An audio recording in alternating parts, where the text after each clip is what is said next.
নমস্কার বন্ধুরা, আজ আমি আপনাদের পাকা আম বহুদিন পর্যন্ত সংরক্ষণ করার পদ্ধতিটা দেখাবো। তার জন্য দেখুন, এখানে আমি 4টে আম দিয়ে আপনাদের দেখাচ্ছি। এখন তো পাকা আম শেষ হওয়ার সময় চলে এসছে।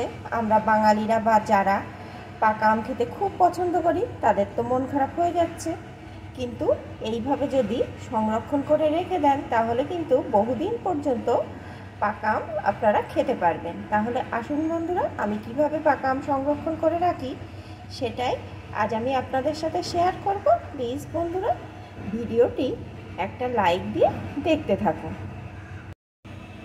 প্রথমেই বলি বন্ধুরা, এই পাকা আমগুলো নেবেন খুব নরম যেন না হয়, যেন একটু দেখুন শক্ত থাকে। আমার আমগুলো দেখুন বন্ধুরা, এরকম চাপ দিচ্ছে, এগুলো কিন্তু পাকা কিন্তু একটু শক্ত। এইরকম আম রাখলেই বহুদিন পর্যন্ত ভালো থাকবে। এখন একটা পাত্রে আমি কিছুটা জল নিয়ে নিয়েছি, এর ভিতরে আমগুলোকে প্রথমে আমি একটা একটা করে দিয়ে দেব।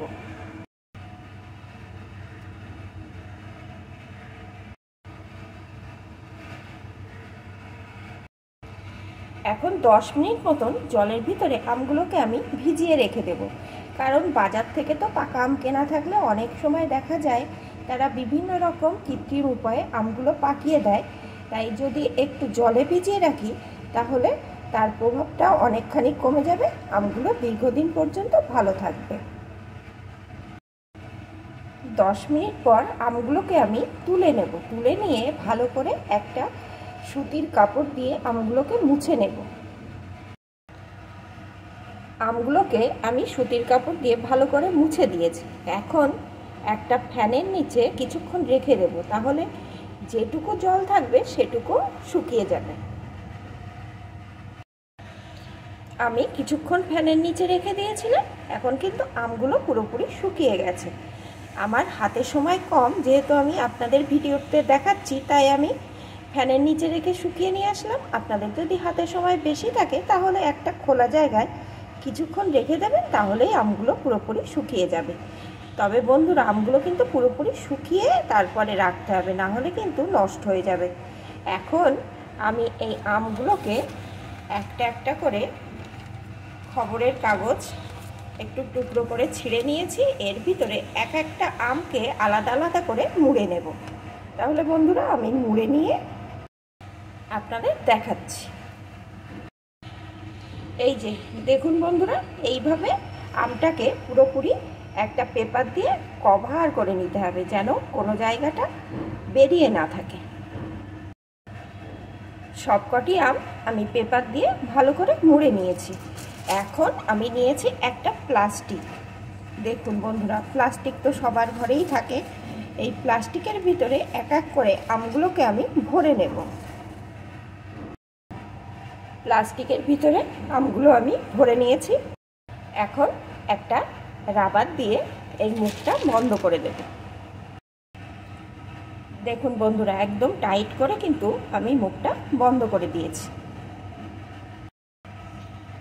এখন এখানে আমি একটা প্লাস্টিকের জার নিয়ে নিয়েছি। দেখুন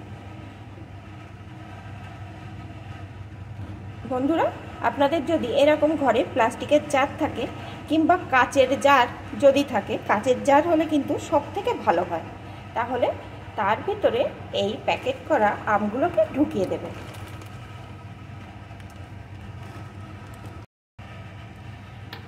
আমি একটার ভিতরে সবকটি ঢুকিয়ে দিয়েছি।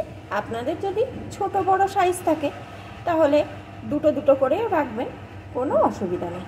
এখন এর ঢাকনাটা আটকে দেব। দেখুন বন্ধুরা, এর ঢাকনাটা আমি আটকে দিয়েছি। অবশ্যই কিন্তু এই জারের যেন ঢাকনা থাকে, যেটা আটকে দিয়ে রাখা যায়। এখন এইভাবে আমি ডিপ ফ্রিজে রেখে দেব। নর্মাল ফ্রিজে রাখলেও আপনাদের অনেক দিন ভালো থাকবে, তবে যদি ডিপ ফ্রিজে রাখেন তাহলে আরও দ্বিগুণ সময় আমটা কিন্তু ভালো থাকবে। তাহলে বন্ধুরা, আর কোনো চিন্তা নেই, দীর্ঘদিন পর্যন্ত এইভাবে কিন্তু পাকা আম ফ্রিজে সংরক্ষণ করে রেখে আমরা খেতে পারি। তাহলে বন্ধুরা, আমার এই পদ্ধতিটা আপনাদের কেমন লাগে আপনারা জানাবেন, আর আপনারা কিন্তু এইভাবে একবার রেখে দেখবেন। আমার মতন করে যদি রাখেন দীর্ঘদিন পর্যন্ত আপনারা কিন্তু ঘরে রেখে পাকা আম খেতে পারবেন। তাহলে বন্ধুরা আমাকে কমেন্ট করে জানাবেন, আর আপনারা এইভাবে রেখে আপনাদের কতদিন পর্যন্ত আম ভালো থাকলো সেটাও কিন্তু আমাকে পরবর্তী ভিডিওর মাধ্যমে জানিয়ে দেবেন। এখন এইভাবে আমি ফ্রিজে ঢুকিয়ে দেব।